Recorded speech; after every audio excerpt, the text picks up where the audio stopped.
Check out this black kitchen cart. Hey there, it's Kevin and I do honest and unbiased reviews and hope you'll give this video a thumbs up if you find it helpful. So this kitchen cart works so well. It fits so perfectly in our little space here in between the fridge and the stove. It creates some great counter space. As you can see, we have our toaster up here, some knives on a knife block, and some water as well. There are two drawers in the top, which we can store various things in. We can put our utensils in one side, and then also have our, mitts and scissors in the other.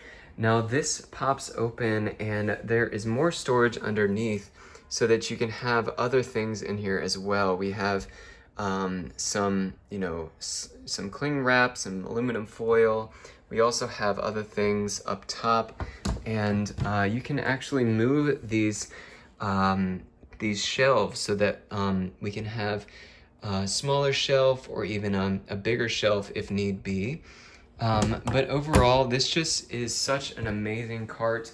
It works so well, and I hope you enjoyed this review, and I'll see you next time.